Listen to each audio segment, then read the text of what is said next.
நன்றி செலுத்த வந்தோம். நம்மை மறவா அவர் கிருபை எண்ணிய துதிக்க வந்தோம். வாதைகள் என்னை சூழ்ந்த போது செட்டைகளால் என்னை மறைத்தீ காக்கும்படி தூதர்கள் அனுப்பி உதவி செய்தீ. வாதைகள் என்னை சூழ்ந்த போது செட்டைகளாலே என்னை மறைத்தீ பாதைகள் எல்லாம் காக்கும்படி தூதர்கள் அனுப்பி உதவி செய்தீர். கர்த்தர் செய்த நன்மைக்காக நன்றி செலுத்த வந்தோம். நம்மை மறவா அவர் கிருபை எண்ணிய துதிக்க வந்தோம். கர்த்தர் செய்த நன்மைக்காக நன்றி செலுத்த வந்தோம். நம்மை மறவா அவர் கிருபை எண்ணிய துதிக்க வந்தோம். தேவைகள் நெருக்கி நின்ற போது அற்புதமாக பெருக வைத்தீ. கண்ணீரின் பாதையில் திகைத்த போது கண்மணியே என்று என்னை அழைத்தீ. தேவைகள் நெருக்கி நின்ற போது அற்புதமாக பெருக வைத்தீ. கண்ணீரின் பாதையில் திகைத்த போது கண்மணியே என்று என்னை அழைத்தீர். கர்த்தர் செய்த நன்மைக்காக நன்றி செலுத்த வந்தோம். நம்மை மறவா அவர் கிருபை எண்ணிய துதிக்க வந்தோம். கர்த்தர் செய்த நன்மைக்காக நன்றி செலுத்த வந்தோம்.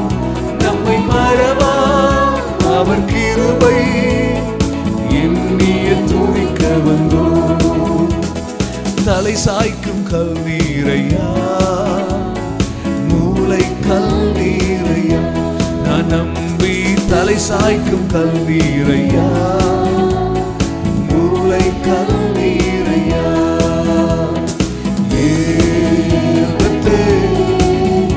இது வானத்தின் வாசல் ஏசையா ஆசீர்வாதத்தின் வாசல் ஏல்பத்தே இது வானத்தின் வாசல் ஏசையா ஆசீர்வாதத்தின் வாசல். மேற்கு கிழக்கு வடக்கு தெற்கு பரம்புவா என்றீரே. பூமியின் தூளை போலும் சந்ததி பெருகும் என்று வாக்குரைத்தீரே. மேற்கு கிழக்கு வடக்கு தெற்கு பரம்புவா என்றீரே. பூமியின் தூளை போலும் சந்ததி பெருகும் என்று வாக்குரைத்தீரே. சொன்னதை செய்யும் அளவும் என்னை கைவிடவே மாட்டீ. எனக்கு சொன்னதை செய்யும் அளவும் என்னை கைவிடவே மாட்டீ. ஏல்பத்தே வானத்தின் வாசல் என்னேசையா ஆசீர்வாதத்தின் வாசல் ஏல்பத்தே இது வானத்தின் வாசல் என்னேசையா ஆசீர்வாதத்தின் வாசல். பூமியின் வம்சங்கள் சந்ததிக்கும் ஆசீர்வதிக்கப்படும் என்று ஆசீர்வாத வாய்க்காலாக என்னை மாற்றினீரே. பூமியின் வம்சங்கள் உனக்குள் சந்ததிக்குள் ஆசீர்வதிக்கப்படும் என்று ஆசீர்வாத வாய்க்காலாக என்னை மாற்றினீரே.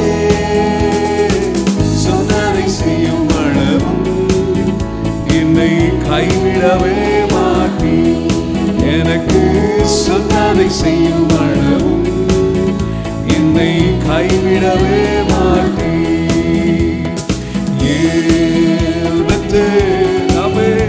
இது வானத்தின் வாசல் இயேசுவே ஆமென் வானம் திறக்கப்படுவதாக தெய்வம் இறங்கி வருவீராக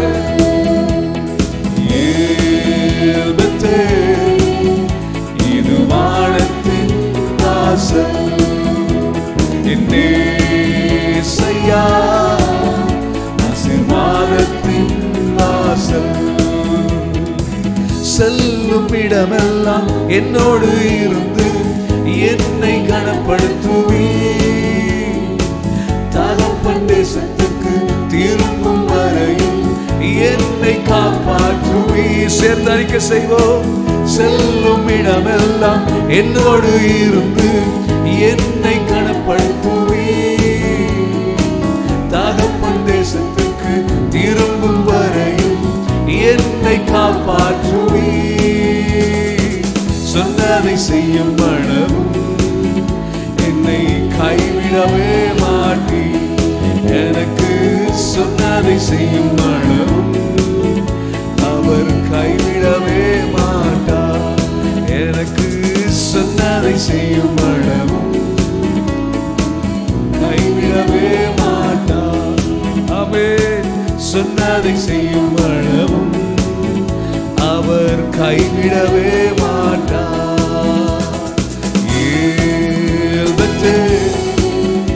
இது வானத்தின் வாசல் என்னே செய்யா ஆசீர்வாதத்தின் வாசல்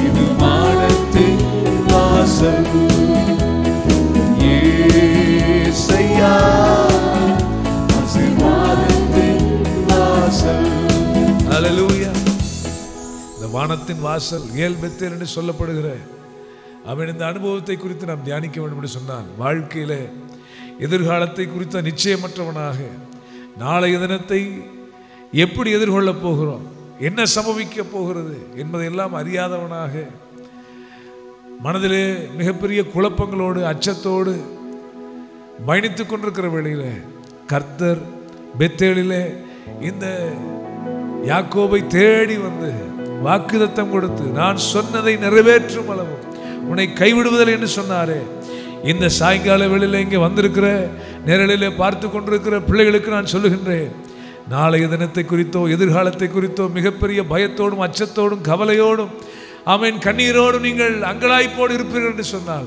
இந்த ராத்திரி வேளையிலே இந்த ஆராதனை வேளையிலே கர்த்தருடைய நாமத்தை கொண்டு சொல்லுகிறேன் ஆமென் கர்த்தர் உங்களுக்காக வழிகளை திறப்பார் கர்த்தர் உங்களோடு கூட இருப்பார் நீங்கள் பார்த்து அஞ்சுகிற எந்த காரியத்தையும் மிக எளிதாக கடந்து செல்ல தேவன் கிருபை செய்வார் காலங்களை அவர் பொறுப்படுத்திக் கொள்வார் நம்முடைய குடும்பத்தில் உள்ள குழப்பங்களை சரீரத்தில் உள்ள பிரச்சனைகளை பொருளாதார தேவைகளை எந்த பெரிய சவாலாக இருந்தாலும் என் தேவன் சகலத்தையும் சந்திப்பதற்கு அவர் போதுமானவர் அல்லேலூயா அந்த ராத்திரி வேளையிலே தேவன் நம்மை பலப்படுத்துவாராக ஆமென் அன்றைக்கு யாக்கோபு நிச்சயமற்றவனாக ஒரு கல்லை எடுத்து வைத்து அவன் நித்திரை செய்த போது அவனை தேடி வந்த தேவன் இந்த மாலை வேளையிலும் ஆமென் அவர் நம்பத்தக்கவராக இருக்கிறார் அவர் நம்பிக்கைக்கு உரியவராய் இருக்கிறார் தம்மை நம்புகிற ஒருவன் மேலும் குற்றம் சுமராது என்று சொல்லப்பட்டிருக்கிறது கல்லோ மண்ணோ மரமோ அல்ல அவர் ஜீவனுள்ள தேவன் அவருடைய சன்னிதானத்திலே நம்பிக்கையோடு வந்து நின்று கர்த்தாவே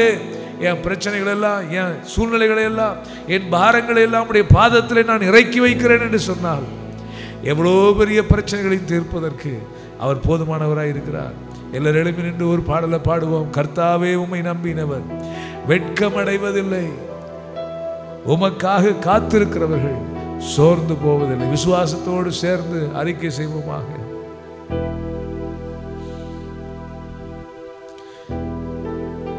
கர்த்தாவே உம்மை நம்பினவர் வெட்கமடைவதில்லை உமக்காக காத்திருப்போர் சோர்ந்து போவதில்லை கர்த்தாவே உம்மை நம்பினவர் வெட்கமடைவதில்லை உமக்காக காத்திருப்போர் சோர்ந்து போவதில்லை. வல்லவரே, செயல்களில் வல்லவரே, சொல்வதிலும் செய்வதிலும் முரண்பாடற்றவரே. வல்லவரே, செயல்களில் வல்லவரே, சொல்வதிலும் செய்வதிலும் முரண்பாடற்றவரே. மிகுவதில் இஸ்ரவே என் நம்பிக்கையானவரே, நம்பிடும் யாவர்க்கும் நீ அரணாய் நிற்பவரே. மிகுவதில் இஸ்ரவே என் நம்பிக்கையானவரே, நம்பிடும் யாவர்க்கும் நீர் அரணாய் நிற்பவரே. நடக்குமா நடக்காதா என சோர்ந்து போயிருந்தேன், அற்புதம் நடக்காதா என ஏங்கி போயிருந்தேன். எனக்கு நடக்குமா நடக்காதா என சோர்ந்து போயிருந்தேன், ஒரு அற்புதம் நடக்காதா என ஏங்கி போயிருந்தேன். நான் நினைத்திடா வேளையில் அற்புதம் செய்தீரே, யாரும் நினைத்திடா வழியிலும் அற்புதம் செய்தீரே. நான் நினைத்திடா வேளையில் அற்புதம் செய்தீரே, யாரும் நினைத்திடா வழியிலும் அற்புதம் செய்தீரே. வல்லவரே, செயல்களில் வல்லவரே, சொல்வதிலும் செய்வதிலும் முரண்பாடற்றவரே. வல்லவரே, செயல்களில் வல்லவரே, சொல்வதிலும் செய்வதிலும் முரண்பாடற்றவரே. மிகுவதில் இஸ்ரவே என் நம்பிக்கையானவரே, நம்பிடும் யாவர்க்கும் நீர் அரணாய் நிற்பவரே. மிகுவதில் இஸ்ரவே என் நம்பிக்கையானவரே, நம்பிடும் யாவர்க்கும் நீர் அரணாய் நிற்பவரே. மிகுவதில் இஸ்ரவே என் நம்பிக்கையானவரே, நம்பிடும் யாவர்க்கும் நீர் அரணாய் நிற்பவரே. ஹல்லேலூயா. தம்மை நம்புகிற மக்களுக்கு அவர்தான் அரணாக இருக்கிறார். சத்துரு எய்கிற எல்லா அக்கினி அஸ்திரங்களிலிருந்து நம்மை காப்பாற்றுகிறவர் அவர்தான். நமக்கு விரோதமாக எழும்புகிற 10,000ங்களுக்கும் நாம் அஞ்ச வேண்டிய அவசியம் இல்லை. கர்த்தர் நமக்காக யுத்தம் பண்ணுகிறவர், நமக்காக பராக்கிரமம் செய்கிறவர், நமக்காக எல்லாம் செய்து முடித்தவர். இந்த ராத்திரி வேளையிலே சொல்லுகின்றேன், உண்மையாகவே மெய்யாகவே நம்முடைய சூழல்கள் எதுவாக இருந்தாலும், சூழ்நிலைகளை காட்டிலும், தேவைகளை காட்டிலும், பிரச்சனைகளை காட்டிலும், சவால்களை காட்டிலும் பெரியவர் நம் நடுவிலே உலாவிக் கொண்டிருக்கிறார். அவர் நிச்சயமாய் நமக்கு விடுதலையை தரவர் போதுமானவராய் இருக்கிறார். எந்த நிலைமையும் மாற்ற அவராலே முடியும். அவராலே செய்யக்கூடாத அதிசயமான காரியங்கள் ஒன்றுமில்லை. தம்மை நம்பி வருகிற பிள்ளைகளை அவர் கைவிடுகிறதில்லை. தம்மை நம்புகிற ஒருவன் மேலும் குற்றம் சுமருவதில்லை. வேதம் சொல்லுகிறது, அவன் வெட்கப்பட்டு போவதில்லை. உம்முடைய நாமத்தை, அவனின் நாமத்தை அறிந்திருக்கிறபடினால் அவனை உயர்ந்த அடைக்கலத்திலே வைப்பேன். அவனிடத்தில் வாஞ்சியாயிருக்கிறபடினால் அவனை விடுவிப்பேன். என்னை நோக்கி கூப்பிடு, அப்பொழுது நான் உனக்கு மறு உத்தரவு அள்ளி செய்வேன். நீ அறியாது வெட்டாதுமான பெரிய காரியங்களை உனக்கு அறிவிப்பேன் என்று சொன்னாரே. ஆமென், ஹல்லேலூயா. இந்த ராத்திரி வேளையில கரங்களை உயர்த்தி கர்த்தர் சமூகத்தில் சொல்லு, ஆண்டவரே என்னை உம்முடைய கரங்களில் தர்றப்பா. என் பலவீனங்கள் எல்லாம் நீங்கள் மாற்றணும். ஆண்டவரே, நான் எங்கெல்லாம் விசுவாசத்தில் பலவீனப்பட்டிருக்கிறோம், என் விசுவாசத்தை வர்த்திக்க பண்ணுவீராக. என் விசுவாசத்தை கர்த்தர் பலப்படுத்துவீராக. ஆபிரகாமை குறித்து சொல்லப்பட்டிருக்கிறது, அவன் விசுவாசத்தில் பலவீனனாய் இருக்கவில்லை. வாக்குத்தத்தம் பண்ணினவர் அவைகளை நிறைவேற்ற போதுமானவர் என்று முழு நிச்சயமாய் நம்பினான் என்று நாம் வாசிக்கின்றோமே. வாக்குத்தத்தம் பண்ணினவர் அவர் உண்மையுள்ளவர். ஹல்லேலூயா. எந்தன் பலவீன நேரத்தில் உம் பாதம் வந்தே புது பலன் அடைகின்றே. எந்தன் சோர்வுற்ற வேளையில் உம் சமூகம் வந்தே ஆறுதல் அடைகின்றே. எந்தன் பலவீன நேரத்தில் உம் பாதம் வந்தே புது பலன் அடைகின்றே. எந்தன் சோர்வுற்ற நேரத்தில் உம் சமூகம் வந்தேன் ஆறுதல் அடைகின்றேன். கரமுயர்த்தி சொல்லுவோம். எங்கள் பலனே உம்மை ஆராதிப்பேன் உயிருள்ள நாளெல்லாமே. எங்கள் பலனே உம்மை ஆராதிப்பேன் உயிருள்ள நாளெல்லாமே. கிருபைகள் தந்தவரே, கிருபைகள் தந்தவரே, என்னை உயர்த்தி வைத்தவரே. கிருபைகள் தந்தவரே, என்னை உயர்த்தி வைத்தவரே. உம்பலனை தந்து என்னை நடத்தினீரே, இதுவரை காத்தவரே. உம்பலனை தந்து என்னை நடத்தினீரே, இதுவரை காத்தவரே. எங்கள் பலனே உம்மை ஆராதிப்பேன் உயிருள்ள நாளெல்லாமே. எங்கள் பலனே உம்மை ஆராதிப்பேன் உயிருள்ள நாளெல்லாமே. எங்கள் பலனே உம்மை ஆராதிப்பேன் உயிருள்ள நாளெல்லாமே. இந்த பாடல் வரிகளை சொல்லுகிற வேளையிலே நம்முடைய சரீரத்தில் ஒரு பலன் உண்டாவதாக. ஆமென். தூரத்திற்கும் சமீபத்திற்கும் ஆண்டவராய் இருக்கிற நீர் எங்களை பலப்படுத்துவீராக. மீண்டும் கரங்களை உயர்த்தி சொல்லுவோம். எங்கள் பலனே உம்மை ஆராதிப்பேன் உயிருள்ள நாளெல்லாமே. எங்கள் பலனே ஆண்டவரே, எங்கள் பலவீனத்தில் நம்முடைய பலன் பூரணமாய் விளங்குவதாக, நம்முடைய கிருபை பூரணமாய் விளங்குவதாக. ஆமென். உயிருள்ள நாளெல்லாம் நம்முடைய கிருபை விளங்குவதாக, நம்முடைய பலன் விளங்குவதாக, நம்முடைய தயவு விளங்குவதாக. ஆமென். கண்ணீரோடு அங்கலாய்ப்போடு புலம்பல்களோடு இருக்கிற பிள்ளைகளை இந்த ராத்திரி வேளையிலே கர்த்தர் விடுதலையாக்கி சுகமாக்கி நாளை தினத்திலே சபை கூடுதல் ஆராதனையிலே சாட்சியாய் கர்த்தர் கொண்டு வந்து நிறுத்துவீராக. ஒரு வல்லமை தேவ சமூகத்திலிருந்து புறப்பட்டு செல்வதாக. ஒரு விடுதலை உண்டாவதாக, ரட்சிப்பு உண்டாவதாக, அடைக்கப்பட்ட வாசல்கள் திறக்கப்படுவதாக, சத்துருடைய ஆதிக்கங்கள் முறியடிக்கப்படுவதாக, சாப பிசாசின் வல்லமைகள் முறியடிக்கப்படுவதாக, சத்துரு வெட்கப்பட்டு போவானாக. உம்முடைய பிள்ளைகளுக்கு விரோதமாய் உருவாக்கப்பட்ட ஆயுதங்கள் எல்லாம் வாய்க்காமல் போவதாக. உன் சத்துருவின் இஷ்டத்திற்கு நீ ஒப்புக் கொடுக்கப்படுவதில்லை என்று சொன்ன தேவன் சத்துருக்களுக்கு முன்பாக எங்களுக்கு ஒரு பந்தி ஆயத்தப்படுத்தி தலையை எண்ணெயால் அபிஷேகம் பண்ணுகிற ஆண்டவர். ஆமென். தடைகளை எல்லாம் அகற்றுவீராக. எங்களுக்காக நீர் ஆயத்தம் பண்ணினவைகளை சுதந்தரிப்பதற்கு தடையாயிருக்கிற எல்லாம் கர்த்தர் அகற்றி போடுவீராக. ஆமென். எங்களுக்காக எழுந்தருளுவீராக. ஆமென். சத்துருக்கள் சிதறண்டு போவார்களாக. என் தேவன் வெற்றி சிறப்பீராக. கரங்களை தட்டி கர்த்தர் நன்றி செலுத்துவோம். ஆமென். ரபபபனி ஷரபனஹதனரி ஷரர ரபபபனி ஷரகதனரி கரபப லிமரகதலரி ஷரகதலரி கரப. நுகங்கள் எல்லாம் முறிக்கப்படுவதாக, கட்டுகள் எல்லாம் அறுக்கப்படுவதாக, சத்துருடைய எல்லா நுகங்களும் முறித்து போடப்படுவதாக, பாதாளத்தின் வல்லமைகள் முறிக்கப்பட்டு போவதாக. ஆமென். வியாதியின் கூர், மரணத்தின் கூர் முறிக்கப்படும்படியாய் கேட்கிறோம். கர்த்தாவே, எங்களை விடுதலையாக்குவீராக. மெய்யான விடுதலை கட்டளையிடுவீராக. ஆமென்.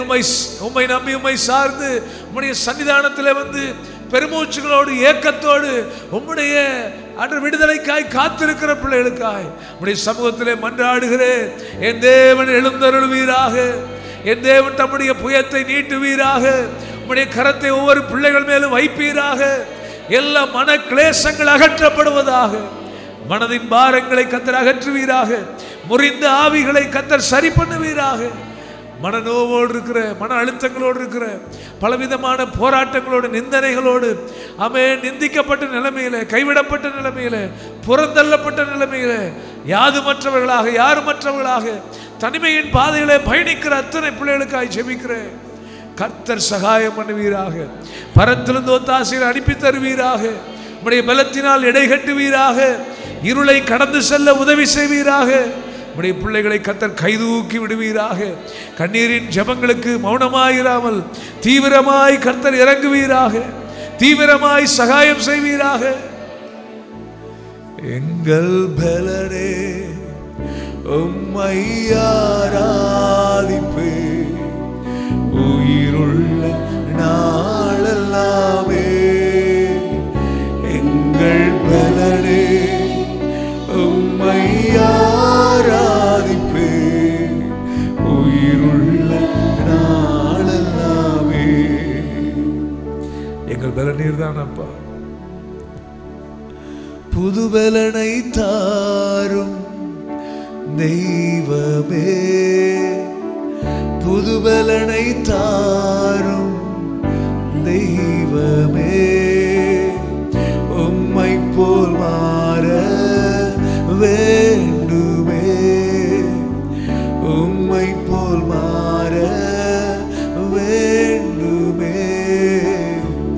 இதுவேதான் எங்கள் வாஞ்சையே, இதுவேதான் எங்கள் வாஞ்சையே.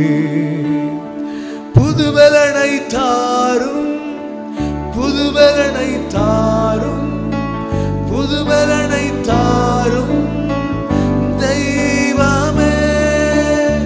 புதுபலனை தாரும், புதுபலனை தாரும், புதுபலனை தாரும் தெய்வமே. புதுபலனை தாரும் தெய்வமே, புதுபலனை தாரும் தெய்வமே. உம்மை போல் மாற வேண்டுமே, உம்மை போல் மாற வேண்டுமே. இதுவேதான் எங்கள் வாஞ்சையே, இதுவேதான் எங்கள் வாஞ்சையே. ஹல்லேலூயா. புது பலத்தினால் எங்களை இடை கட்டுவீராக. உடைய வார்த்தையினால் கர்த்தர் எங்களை போஷிப்பீராக. உடைய ஆலோசனைகளை, கட்டளைகளை, உடைய அறிவுரைகளை கர்த்தர் கேட்கும்படி செய்வீராக. எங்களை தாழ்த்தி அர்ப்பணிக்கிறோம். மீதமுள்ள நேரத்தை கர்த்தர் பொறுப்படுத்திக் கொள்ளுங்க. கர்த்தர் பெரிய காரியங்களை செய்யுங்க. இயேசுவின் நாமத்தில் பிதாவே, ஆமென். ஆமென். உட்காருவோம்.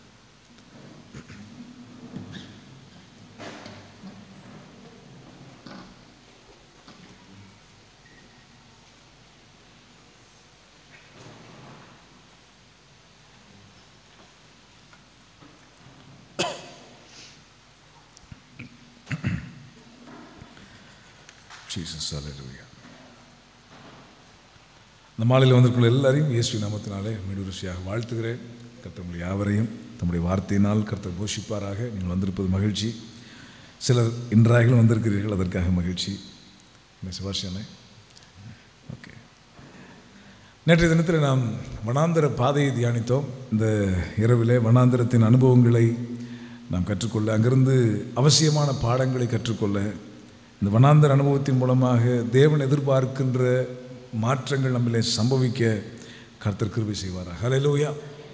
வனாந்தரம் என்பதை ஞானார்த்தமாக விளங்கிக் கொள்ள வேண்டும் என்று சொன்னால், வாக்குத்தத்தம் கொடுக்கப்பட்ட காலத்திற்கும் அது நிறைவேறுகிற காலத்திற்கும் இடைப்பட்ட ஒரு நேரம். ஹல்லேலூயா. புதுசாக யாரும் வந்திருக்காங்களே, துபாய்க்கார் வந்திருக்கார் போல இருக்கு. சரி, கவனிங்க. வாக்குத்தத்தம் கொடுக்கப்பட்ட காலத்திற்கும் அது நிறைவேறுகிற காலத்திற்கும் இடைப்பட்ட நேரம்தான் வனாந்தர பாதை. ஹல்லேலூயா. சில நேரங்களில் அந்த வனாந்தர பாதை என்பதை எப்படி அது துவங்கினதா இல்லையான்றதை எப்படி அறிந்து கொள்ள முடியும் என்று சொன்னால், எல்லாமே இருக்கும் ஆனால் ஒன்றுமே இல்லாதது போல தோன்றும். எல்லாருமே இருப்பார்கள், ஒருவருமே இல்லை என்பது போல தோன்றும். நாம் முயற்சிக்கின்ற எல்லாமே பொய்த்து போனது போல இருக்கும். நாம் எண்ணுகிற எல்லாமே சித்திக்காமல் போவது போல இருக்கும். நம்முடைய பிரயாசங்களினால் ஒரு பிரயோஜனம் இல்லாதது போல தோன்றும். கர்த்தர் நம்மை கைவிட்டு விட்டாரோ என்று எண்ண தோன்றும். எங்கேயும் அடைக்கலம் இருக்காது. ஒரே வறட்சியும் ஒரே பலவீனமான ஒரு பாதையிலே பயணிப்பது போல இருக்கும். அந்த சூழல்களில் நீங்கள் பயணிப்பீர்கள் சொன்னால், அல்லேலூயா, நான் சொல்லுகின்றேன், எப்பொழுது அது உச்சகட்டத்தை அடைகிறதோ அப்பொழுது வாக்குத்தத்தம் நிறைவேறப் போகிறது என்று அர்த்தம். அல்லேலூயா. எப்பொழுது when you face the toughest time of your life, when you face the toughest time of your wilderness, your promise is going to be fulfilled. அல்லேலூயா. ஆமென்.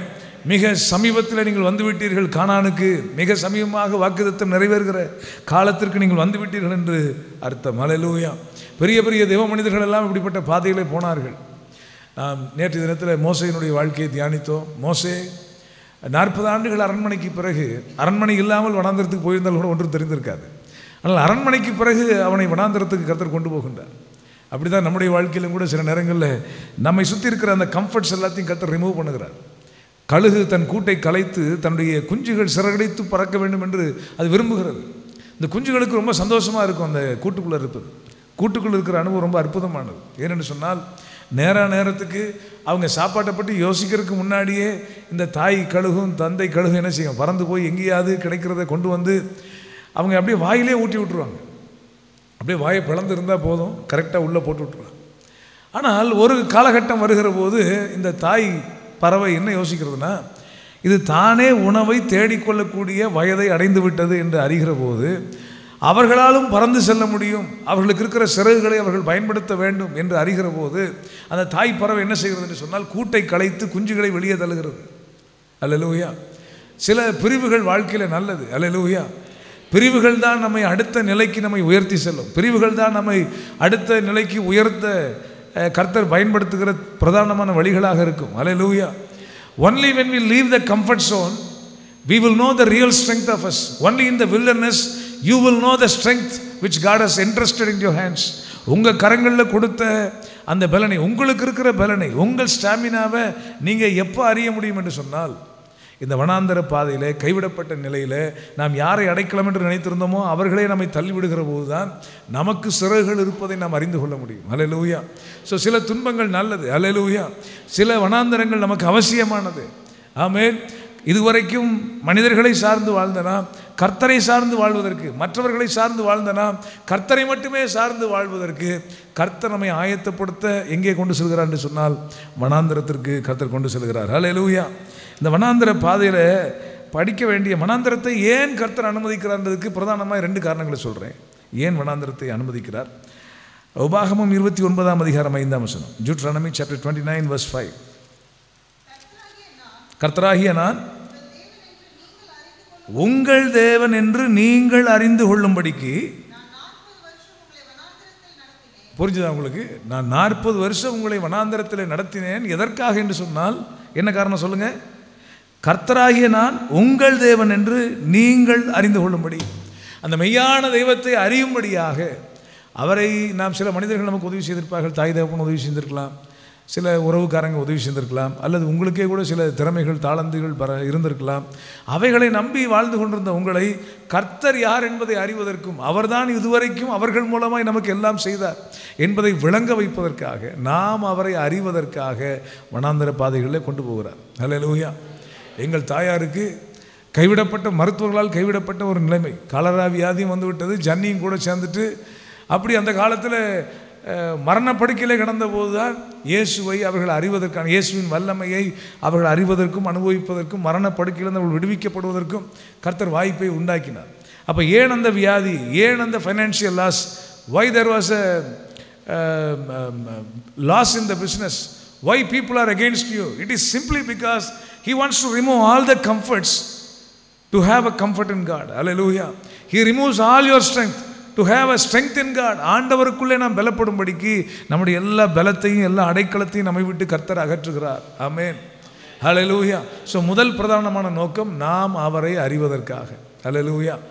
கர்த்தரை நாம் அறிவதற்காக, யாரையும் எதையும் சார்ந்து அல்ல, நம்மை சார்ந்தோ நம்முடையவர்களை சார்ந்தோ எவரையும் சார்ந்தோ அல்ல, கர்த்தரை சார்ந்து வாழ்வதற்கு கற்றுக்கொள்வதற்காக. அவர் யார், அவர் நமக்காக என்ன செய்தார் என்பதை அறிவதற்காக கர்த்தர் அந்த பாதையிலே நடத்துகிறார். 2வது காரணம், உபாகமம் 8ஆம் அதிகாரத்தினுடைய 2ஆம் வசனத்தை வாசிக்கலாம்.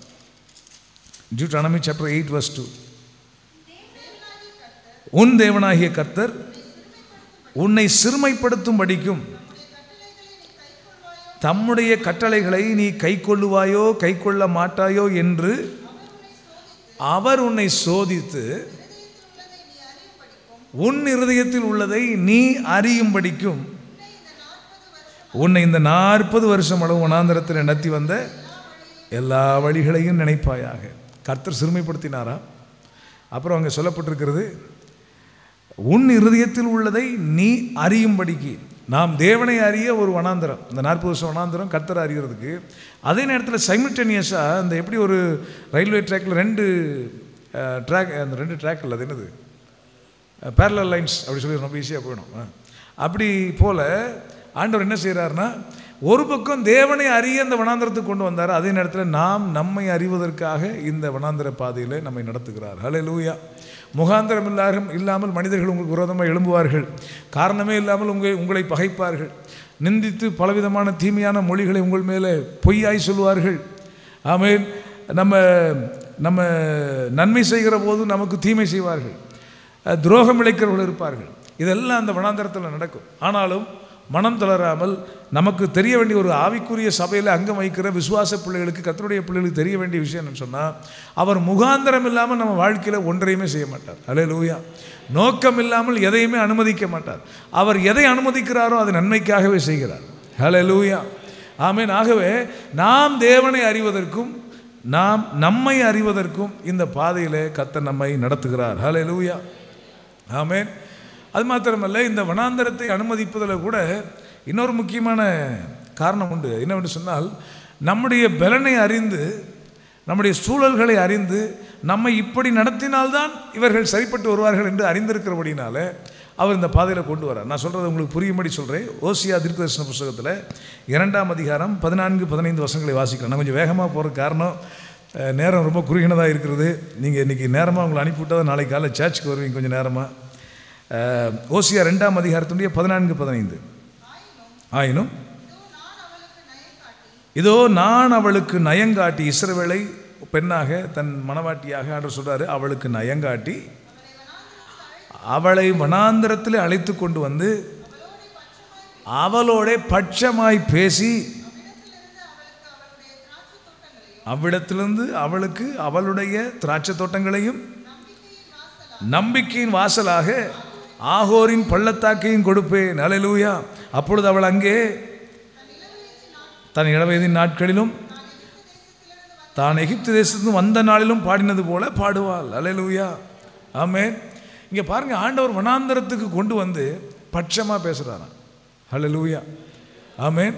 வனாந்தரத்தில் டிஸ்கம்ஃபர்ட்ஸ் எல்லாம் இருக்கிற அந்த நேரத்தில் தான் கர்த்தர் வந்து நிறைய வாக்குத்தத்தங்கள் கொடுப்பார், சில அற்புதங்களை செய்வார். அந்த வனாந்தர பாதையில் போகும்போது தான் கர்த்தருடைய சத்தத்தையும் தெளிவாக கேட்க முடியும். பட்சமாய் பேசுவாராம். அது ரொம்ப அற்புதமாக இருக்குது. நயங்காட்டின்ற வார்த்தை இருக்கா? ஆமாம். சில ஆட்களை ஆடுற மாட்டை ஆடி கறக்கணும், பாடுற மாட்டை பாடி கறக்கணும்னு சொல்லுவாங்களா, அந்த மாதிரி சில ஆட்களை வனாந்தரத்துக்கு கொண்டு வந்தால் தான், சில ஆட்களுக்கு சில அடிகளை கொடுத்தா தான் அவங்களுடைய அட்டென்ஷன் வந்து அப்போ தான் கர்த்தரை நோக்கி பார்க்கும். Hallelujah. Not everyone, not for everyone, but சில ஆட்களுடைய அட்டென்ஷனை சீக் பண்ணுறதுக்காக ஆண்டவர் என்ன பண்ணுறாருன்னா, அவங்களுக்கு கொஞ்சம் வனாந்தர பக்கம் கூட்டு வந்ததுக்கப்புறம் அவன் ஆண்டவரே அப்படின்னு வந்து நிற்பான். ஐயோ, எங்கள் அம்மா என்ன கைவிட்டாங்க, அப்பா என்ன கைவிட்டாங்க, சகோதரர்கள் கைவிட்டாங்க, சகோதரிகள் கைவிட்டாங்க, என் தொழில் நஷ்டம், நான் முயற்சித்து எல்லாமே பொய்த்து போய்விட்டது அப்படின்ற போது தான் நம்மளை படைச்ச ஒருத்தர் இருக்கிறாருன்றதை யோசிக்க நேரம் கிடைக்குது. அப்போ அவர்கிட்ட போய் நிற்கும்போது அவர் என்ன பண்ணுறாருன்னா பட்சமாய் பேசுகிறார். ஹல்லேலூயா. மகளே கலங்காதே. ஹல்லேலூயா. மகளே கலங்காதே. அப்போ தான் எப்போ பேசுகிறாரு?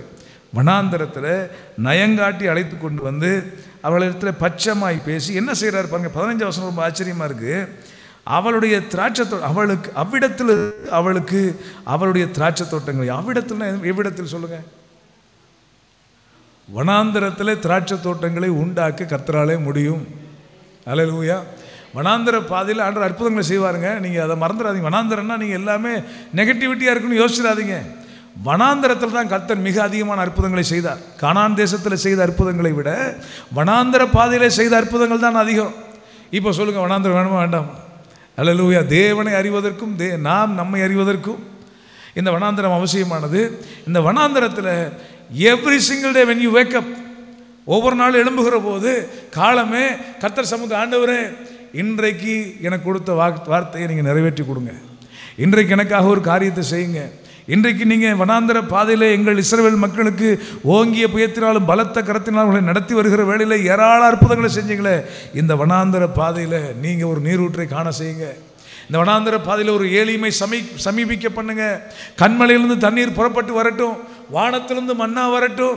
கர்த்தர் தெய்வம் எங்களோடு நேரடியாக பேசுவீராக. ஹல்லேலூயா. வனாந்தர பாதையில் சத்துருக்கள் வருகிற போது மோசே கரங்களை உயர்த்தி பிடிக்கிறார். வனாந்தர பாதையில் அவர்களை செங்கடல் வழிமறிக்கிற போது மோசே கோலை உயர்த்துகிறார், கர்த்தரை நோக்கி பார்க்கிறார்.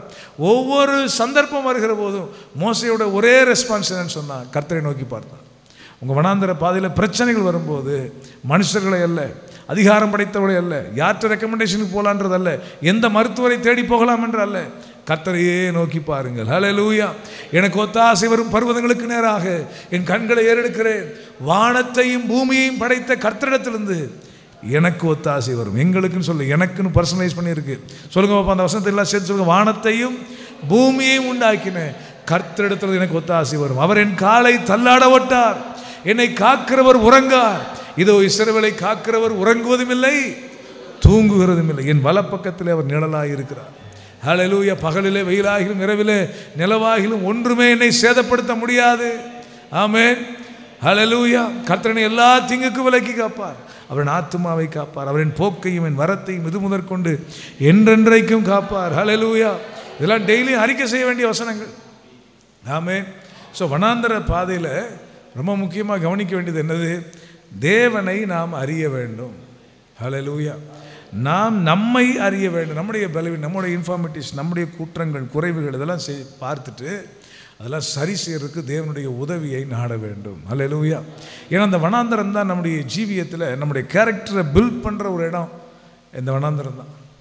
மோசே குலகாரனாக இருந்தான், கோபக்காரனாக இருந்தான். ஆனால் பூமி எங்கும் அவனைப் போல சார்ந்த குணமுள்ளவன் இல்லை, கர்த்தருடைய வீட்டில் அவனைப் போல உண்மையுள்ளவன் இல்லை என்று தேவன் சாட்சி கொடுத்தார். அந்த சாட்சிக்கு அவன் வர்றதுக்கு என்ன காரணம்னா இந்த வனாந்தரம் தான்.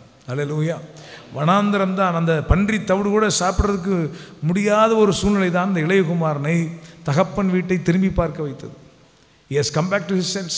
When he has lost everything, when he was enjoying the property, that the money that he has received from his father, he never thought about his father. ஆனால் when he lost everything, he began to think, he come back to his sense. அங்கே அவன் புத்தி தெளிந்த போது என்று வேதம் சொல்கிறது. அவன் புத்தி தெளிந்த உடனே, ஐயோ என் தகப்பன் வீட்டில் ஏராளமான வேலைக்காரர்களுக்கு பூர்த்தியான ஆகாரம் இருக்கிறதே, நானும் பசியினால் சாகிறேன், நான் ஒன்று செய்வேன், நான் எழுந்து என் தகப்பன் வீட்டிற்கு போவேன், என் தகப்பனை பார்த்து சொல்வேன், என் பரத்துக்கு விரோதமாக உமக்கு முன்பாக நான் பாவம் செய்திருக்கிறேன், உம்முடைய பிள்ளை என்று அழைக்கப்படுவதற்கு நான் பாத்திரவான் அல்ல, உம்முடைய வேலைக்காரில் ஒருவனாக என்னை வைத்துக்கொள்ளும். அந்த ஹம்பிள்னஸ், அந்த ஹியூமிலிட்டி எங்கே வந்துச்சு? வனாந்தரம் தான். ஹல்லேலூயா. வனாந்தரம் நம்முடைய ஜீவியத்தில் நம்முடைய சுபாவங்களை வளர்த்தெடுக்க பயன்படுத்துகிற மிக முக்கியமான ஒரு காரியம். ஹல்லேலூயா. இந்த வனாந்தரத்தில் ஆண்டவர் நம்மோடு பேசுவாருங்க. அற்புத நேரம் கூட ரொம்ப முக்கியமானது என்னது? கர்த்தர் நம்மளை பேசுவார். இந்த வனாந்தரத்தில் தேவனுடைய நடத்துதல் ரொம்ப பிரத்யட்சமாக இருக்கும். ஹல்லேலூயா. ஆமென். அப்படியே ஸ்தம்பிச்சு நின்ன மாதிரி இருக்கும், ஆனால் வாழ்க்கை நகர்ந்துகிட்டே இருக்கும். நமக்கு தெரியாது, எல்லாமே நின்று போனது போல் இருக்கும், ஆனால் வாழ்க்கை போயிட்டே இருக்கும். ஹல்லேலூயா. நான் சொன்னல, ஒன்றுமே இல்லாத போல தோன்றும், ஆனால் எல்லாம் நடந்துக்கிட்டே, நடக்க வேண்டியது நடந்துக்கிட்டே இருக்கும். ஹல்லேலூயா. காய் நகர்த்திக்கிட்டே இருப்பார். ஹல்லேலூயா. அதாவது முதல்ல ஒரு தடை வருது, பார்வோன் தடையாக இருக்கிறான். அடுத்து செங்கடல் தடையாக வருது, மாரா தடையாக வருகிறது, மேரிபால ஒரு தடை வருகிறது, எரிகோ தடையாக, யோர்தான் தடையாக வருது, எரிகோ தடையாக வருது. அடுத்தடுத்த தடைகள் வருகிற போது கானானை நெருங்கி கொண்டே இருக்கிறோம் என்பது அவர்களுக்கு தெரியவில்லை. ஹல்லேலூயா. அடுத்தடுத்து ஒரு பிரச்சனை வரும்போது பிரச்சனையே மெடிடேட் பண்ணிட்டு இருக்காதீங்க. Let me tell you, you are nearing the land of promise, promised land. Hallelujah. Amen. You are nearing the destiny. உன்னை எதற்காக கர்த்தர் பிடித்தாரோ, இந்த பயணத்தினுடைய நோக்கம் என்னவோ அதற்கு சமீபித்து நாம் வந்து கொண்டிருக்கிறோம். ஹல்லேலூயா. ஆமென். இங்கே பாருங்க, இந்த யாத்திராகமம் 20ஆம் அதிகாரம் 20ஆம் வசனத்துக்கு வாங்க. யாத்திராகமம் 20:20 வாசிக்கிறீங்களா?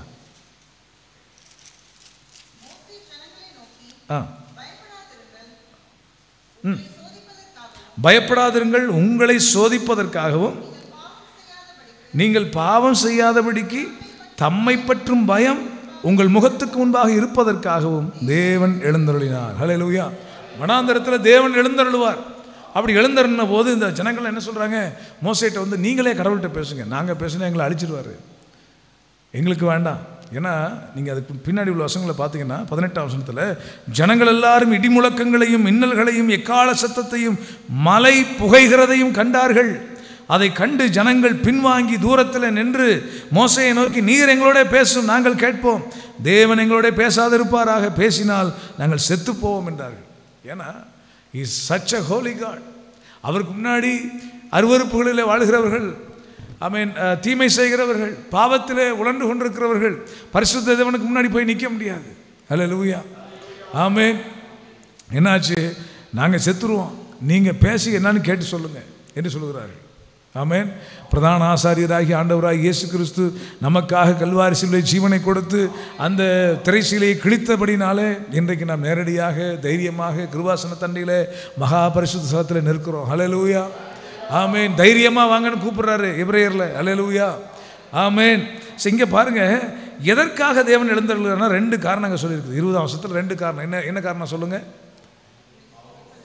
உங்களை சோதிப்பதற்காக, test, in order to test your behavior, your attitude, your faith, the way you handle things. Whenever there is an issue, there is a barrier, obstacle, how you respond to it, God wants to see. அவர் விசுவாச பரீட்சைகளை நடத்துவதற்காக வனாந்தர பாதையில் அப்பப்போ எழுந்தருளி சில சோதனைகளை வைப்பார், சில டெஸ்ட் வைப்பார். பரீட்சை வைக்கிறதுக்கு நோக்கம் என்ன? 10ஆம் கிளாஸ் பிள்ளை 11ஆம் கிளாஸுக்கு போகணுன்றதுக்காக தான் டெஸ்ட்டை வைக்கிறார். நமக்கு வைத்திருக்கிற அந்த ப்ரொமோஷனுக்கு நம்ம இன்னும் ஆயத்தப்பட்டுட்டோமா இல்லையான்றதை தெரிந்து கொள்ளத்தான். சில நேரத்தில் பண பிரச்சனை வரும், கடன் பிரச்சனை வரும். அது ஒரு கடன் பிரச்சனை வந்த உடனே கர்த்தட்ட வந்து நிற்கிறியா? குறுக்கு வழியில் யார்ட்டையாவது இன்னொருத்தன் கடனை வாங்கி இந்த கடனை அடைக்கிறியா? அல்லது யாராவது ஏமாற்றி அநீதியான வழியில் எதையாவது முயற்சிக்கிறீங்களா? அல்லது இங்கேருந்து கேரளா போகும்போது இல்லை ட்ரெயினில் ஏறி உட்காந்து லாட்டரி டிக்கெட் வாங்குறீங்களா? இது எல்லாத்தையும் கர்த்தர் பார்த்துக்கிட்டே இருப்பார். Hallelujah, amen. How you handle your wilderness, உன்னுடைய வனாந்தரத்தில் உனக்கு வருகிற இந்த தோல்விகளை, நிந்தைகளை, அவமானங்களை, பிரச்சனைகளை எதிர்கொள்ள நீ எந்த வழியை பயன்படுத்துகிற? சோதிப்பதற்காக. 2வது தம்மை பற்றிய பயம். ஹல்லேலூயா, நீங்கள் பாவம் செய்யாதபடிக்கு. அவர் நோக்கம் என்னென்னா, என் புள்ள பரிசுத்தமாக இருக்கணும். ஹல்லேலூயா, நீங்கள் பாவம் செய்யாதபடிக்கு தம்மை பற்றிய பயம் உங்களுக்கு உண்டாகும் பொருட்டு அவர் உங்கள் நடுவிலே எழுந்தருளுகிறார். ஹல்லேலூயா. எத்தனை பேர் கர்த்தருடைய சத்தம் கேட்க விருப்பம் உண்டு? ஹல்லேலூயா. கர்த்தர் எனக்கு ஒரு காரியம் சொல்லி கொடுத்தாரு, நான் வாசிக்கிறேன் பாருங்க. ஹல்லேலூயா. யாத்திராகமம் 24ஆம் அதிகாரம், எக்ஸோடஸ் சாப்டர் 24. ஆண்டவர் வந்து மோசேயை வாப்பா மேலே வாப்பா அப்படின்னு கூப்பிட்டுட்டாரு. இவர் ஆண்டவர்கிட்ட போகிறாரு. இங்கே பாருங்களேன், இந்த காத்திருக்கிறவர்கள் தான் கர்த்தருடைய வசனத்தை கேட்க, கர்த்தருடைய வார்த்தையை, கர்த்தருடைய வழிநடத்துதலை, அவருடைய கைடன்ஸை யாருக்கு கிடைக்கும்னு சொன்னால் காத்திருக்கிற பிள்ளைங்களுக்கு தான். இந்த 24ஆம் அதிகாரத்துடைய 15ஆம் வசனத்தை வாசிக்கிற பொழுது, மோசே மலையின் மேல் ஏறின போது ஒரு மேகம் மலையை மூடிற்று. இந்த மேகத்தை குறித்து நான் டைம் இருந்தால் பேசுகிறேன். மோசே மலையின் மேல் ஏறின போது ஒரு மேகம் மலையை மூடிற்று. கர்த்தருடைய மகிமை சீனாய் மலையின் மேல் தங்கி இருந்தது. கர்த்தருடைய மகிமை சீனாய் மலையின் மேல் தங்கி இருந்தது. மேகம் 6 நாள் அதை மூடிற்று. இவர் போயிட்டு 6 நாள் ஆயிடுச்சு. 6 நாள் வரைக்கும் கர்த்தருடைய வார்த்தையே இல்லை. அடுத்த கவனிங்க, 7ஆம் நாளில் அவர் மேகத்தின் நடுவிலிருந்து மோசேயை கூப்பிட்டார். நம்ம எல்லாம் ஜெபம் 1 மணி நேரமாவது விழித்திருக்க கூடாதான்னு ஜெபத்தை, அந்த வசனத்தை வச்சுக்கிட்டு புதிய ஏற்பாட்டு விசுவாசிகள் என்ன செய்கிறோன்னா, 1 மணி நேரம் ஜெபம் பண்ணிட்டா மனசுக்கு நிறைவாக இருக்குது. ஒரு நாளைக்குரிய தசம பாகத்தை கொடுத்துட்டாப்பா அப்படின்னு ரொம்ப பெரிய பெருமை வந்துடுது. ஆவிக்குரிய ஸ்பிரிச்சுவல் ப்ரைட் வந்துருச்சு. Why there was no supernatural guidance in our spiritual life? Why we are not able to listen to the voice of God? Why we are not able to take right decisions? ஏன் தேவனுடைய வழிகளை, தேவனுடைய சித்தத்தை நம்மால் நிதானிக்க முடியவில்லை என்று சொன்னால், we don't take time to sit in the presence of God. If something goes wrong, மணிக்கணக்கில் புலம்புறதுக்கு நம்ம ரெடியாக இருக்கோம். ஒரு மருத்துவமனையினுடைய வாசலில், மருத்துவருடைய வாசல் அலுவலகத்துக்கு முன்னாடி மணிக்கணக்காக காத்திருக்க நம்ம ரெடியாக இருக்கிறோம். ஒரு விமான நிலையத்தில் 2-3 மணி நேரம் காத்திருக்க ரெடியாக இருக்கிறோம். ஆனால் கர்த்தர் சமூகத்தில் நமக்கு தேவையான வழிநடத்தல்களை தருகிற, ஆலோசனைகளை தருகிற, ஜீவனுள்ள வார்த்தைகளை பேசுகிற, வாக்குத்தத்தங்களை தருகிற, உடன்படிக்கை செய்கின்ற அந்த தேவனுடைய சமூகத்தில் போய் காத்திருப்பதற்கு நேரம் எடுக்கிறதில்லை. மோசே 6 days without any voice, absolute silence. 6 days he was sitting at the top of the mountain. அவர் தான் கூப்பிட்டாரு. கூப்பிட்ட இடத்துக்கு வந்தாச்சு. வந்ததுக்கப்புறம் 6 நாளைக்கு ஒரு நிசப்தமாகவே இருக்கிறது, ஒரு சத்தமும் கேட்கல. 7வது நாளில் மேகத்திலிருந்து கர்த்தர் பேசுகிறார். Do we have that patience? வனாந்தரத்தில் கர்த்தருடைய சத்தம் கேட்கணும்னா you have to take deliberate choice to sit in the presence of God. தேவ சமூகத்தில் நீங்கள் நேரம் எடுத்து அமர்ந்திருக்க வேண்டும். சும்மா அப்படியே இந்த சங்கீதமும் நீதிமொழிகளும் வாசிச்சுட்டு போனாலாம் வழிநடத்தல் கிடைக்காது. சங்கீதத்தை நான் குறைச்சி சொல்ல, இந்த கடமைக்காகவோ அல்லது ஒரு தங்க வாக்கிய காலண்டரில் அந்த ஒரு வசனத்தை படிச்சுட்டு போகிறதுனாலையோ டெய்லி ஒரு அதிகாரத்தை படிக்கிறதுனாலையோ உங்களுக்கு தேவனுடைய சித்தத்தை சரியாக உங்களால் நிதானிக்க முடியாது. ஆனால் இதெல்லாம் செய்யாமல் இவ்வளோ நாள் வந்துட்டோமே பாஸ்டர், அதை கிருபையில் வந்து சேர்ந்துருக்குறீங்க. வனாந்தரத்துட்டு வெளில போகணும்னா நீங்கள் நிச்சயமாக தேவனுடைய வழிநடத்தல் தேவை. வடக்கே திரும்புங்கள், நேற்று சொன்னல, வடக்கே திரும்புங்கள். அந்த தெளிவான டைரக்ஷன் கிடைத்து இந்த வனாந்தரத்தை விட்டு வெளியே சென்று கர்த்தர் கொடுத்த வாக்குத்தத்தம் பண்ணப்பட்ட தேசத்துக்குள்ளே நாம் பிரவேசிக்க வேண்டும் என்று சொன்னால் ரொம்ப அவசியமானது என்னென்னா have to take time and sit in the presence of God. Hallelujah. இந்த உபவாச நாட்களை ஆகிலும் நாம் பயன்படுத்தி கொள்ள வேண்டும். ஆமென். இந்த நாட்களில் கூட சபையில் ஒரு நாள் கூட காலையும் மாலையும் வராத அநேகம் ஆத்துமாக்கள் இருக்கிறார்களே, அவர்கள் வனாந்தரத்தில் கண் சொருகி போனவர்கள். அவருடைய வனாந்தரத்தில் ஆண்டவர் 10 முறை பரீட்சையை பார்த்து அழிக்கப்பட்டார்களே, அந்த லிஸ்ட்டில் நம்ம ஆட்கள் சேர்ந்துடக்கூடாது. ஹல்லேலூயா, ஆமென், ஹல்லேலூயா. கர்த்தருடைய சமூகத்துக்கு போகிறதுக்கு இந்த பாவம் நிறைந்த உலகத்தில் பரிசுத்தமாய் வாழ வேண்டும் என்று சொன்னால், தேவனுடைய ராஜ்யத்திற்கு சென்று சேர வேண்டும் என்று சொன்னால் கிடைக்கிற எல்லா சந்தர்ப்பங்களையும் பயன்படுத்தி கொண்டு தேவ சமூகத்தை தேட வேண்டும். பணத்தையும் பொருளையும் உறவுகளையும் சொந்தக்காரங்களையும் அந்த ஃபங்க்ஷன்களையும் தேடுறதை விட கர்த்தர் சமூகத்தை தேடணும். ஹல்லேலூயா. நெருங்கின சொந்தக்காரன் தாய் மாமா வீட்டில் கல்யாணம் வச்சுருக்கான்னா நீ ஆஃபீஸ் லீவ் போட்டு போக மாட்டியா? கர்த்தருடைய சமூகம்னா அவ்வளோ குறைஞ்சு போயிட்டா? விசேஷித்த ஆசரிப்பை உபவாச நாட்களை நியமிக்கிற பொழுது சபை முழுவதும் அங்கே இருக்க வேண்டாமா? The least respect that you can give to the presence of God when there is an announcement in the church for a fasting prayer or a feasting festival, whatever it is, தேவ சமூகத்துக்கு வரக்கூடிய ஒரு வாய்ப்பு நமக்கு இருக்கும் என்று சொன்னால், தேவனுடைய சபையிலே ஒரு அழைப்பு கொடுக்கப்படும் என்று சொன்னால் நம்முடைய ஜீவனை விட பெரிதாக அதை கருத வேண்டும். ஹல்லேலூயா. வேறு எந்த அலுவல்களையும் விட தேவ சமூகத்துக்கு செல்வதற்கு நம்ம ப்ரையாரிட்டைஸ் பண்ணணும். முதலாவதுடைய ராஜ்யத்தினுடைய நீதியும் தேடுங்கள், அப்பொழுது எல்லாம் உங்களுக்கு கூட கொடுக்கப்படும். ஹல்லேலூயா, ஆமென். ஸோ கர்த்தருடைய சமூகத்தை கனம் பண்ண தெரியணும். 6 நாட்கள் அமைதியாக இருக்கார். 7வது நாளில் அவர் வந்து பேசுகிறார். அவர் பேசுகிற வரைக்கும் மோசையை காத்திருந்தார். எலியாவோட லைஃப்பில் ஜெபம் பண்ணுறாரு. எது வரைக்கும் ஜெபம் பண்ணுறாரு? வார்த்தைக்காகவும் காத்திருக்க வேண்டும், ஜெபத்திற்கு பதிலுக்காகவும் காத்திருக்க வேண்டும். 6 முறையும் இந்த எலியாவுடைய வேலைக்காரன் போயிட்டு வந்துட்டு என்ன சொல்கிறான்? ஒன்றத்தையும் காணன்றான். ஏதாவது மேகம் தெரியுதா, மழை வர்றதுக்கு ஏதாவது தென்படுதான்னு பார்த்துட்டு வானா ஒவ்வொரு முறையும் அவர் வந்து நெகட்டிவான ஒரு ஆன்சர் தான் கொடுக்குறார். நான் சொல்கிறேன் உங்களுக்கு, 10 நிமிஷத்துக்கு கூட வரலாம் அனுப்பியிருக்க மாட்டார். ஒவ்வொரு முறையும் அனுப்புகிற போதும் கண்டிப்பாக there must be a consistent amount of time, considerable amount of time he might have spent before he sent the subordinate. அவர் தன்னுடைய வேலைக்காரனை அனுப்புறதுக்கு முன்னாடி கண்டிப்பாக நிறைய நேரம் எடுத்து அவர் ஜெபம் பண்ணியிருக்கணும். குறைந்தபட்சம் ஒரு 2 மணி சில மணி நேரங்களாவது அவர் ஜெபித்திருக்க வேண்டும். முகம் முழங்காலில் பட குனிந்து அவன் ஜெபித்தான்னு சொல்லப்பட்டிருக்கிறது. கர்த்தரிடத்தில் வார்த்தையை வாங்கிறதுக்கும் கற்ப வேதனை தாங்க. என் மனைவி கேட்டு பாருங்க, இந்த உபவாச நாள் தொடங்குலேருந்து நான் எத்தனை நேரம் தூங்கியிருப்பேன்னு கேளுங்க. சில நேரத்தில் நான் தூங்குறேன்னா பயில் பிடிக்கிறேன்னு எனக்கே தெரியாது. அப்படியே இரவும் பகலும் அப்படியே ஓடிக்கிட்டே இருக்கு.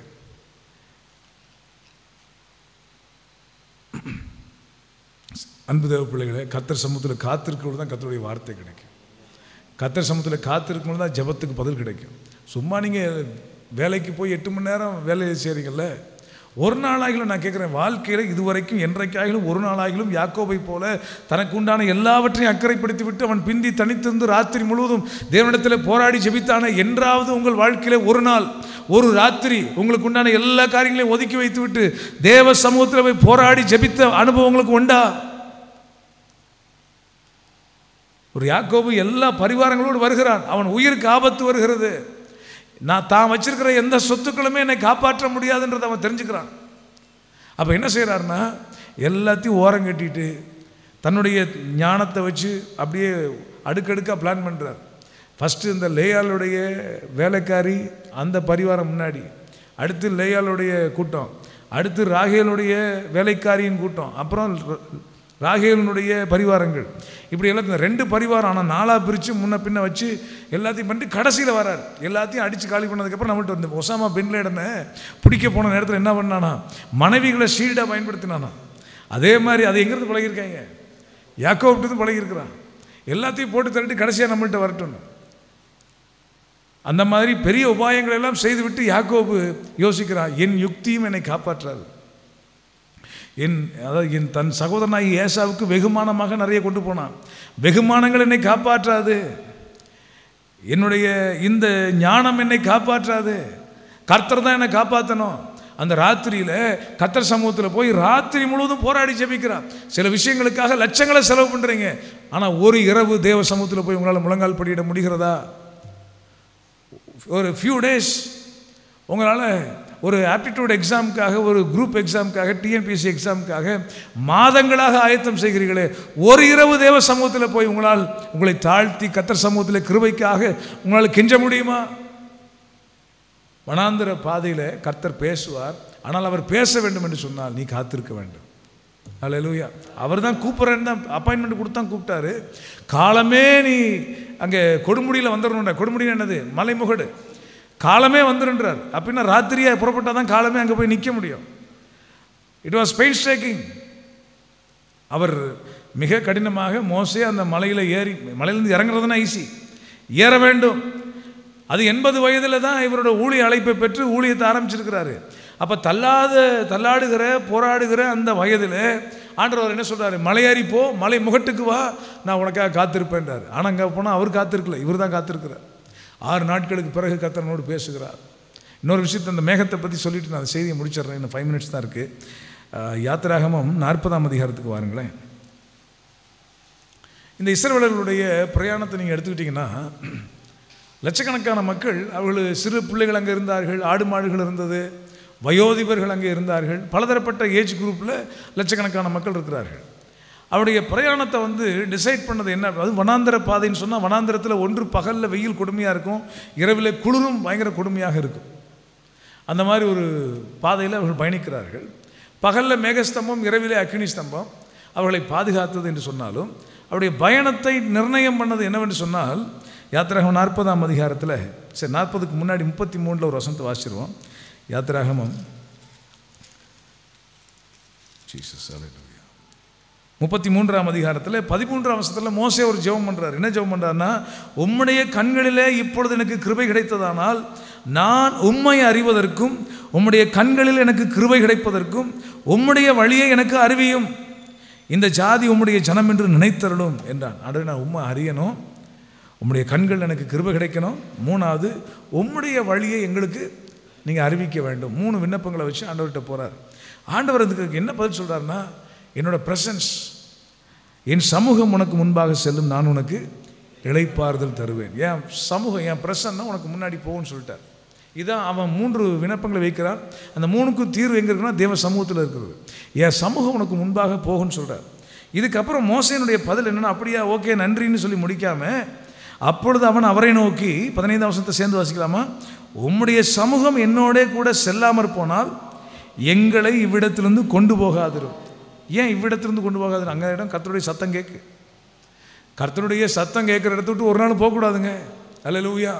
உங்கள்கிட்ட சும்மா கேட்குறேனே, நீங்கள் சபைக்கு வரும்போதெல்லாம் கர்த்தருடைய சத்தம் கேட்குதா உங்களுக்கு? இந்த இடத்த விட்டு போகக்கூடாது. அல்லேலூயா, ஆமென். இங்கே பாருங்கள் என்ன ஆச்சு, உம்முடைய சத்தம் கேட்கிற இடத்துல தான் நான் இருக்கணும், உம்முடைய சமூகம் இருக்கிற இடத்துல தான் நான் இருக்கணும். அதனால் அவர் என்ன சொல்கிறாரு, உம்முடைய சமூகம் எங்களோடு கூட வராவிட்டால் எங்களை இவ்விடத்திலிருந்து அனுப்பாதிரும். உங்கள் சமூகம் வந்தால் தான் போவோம்.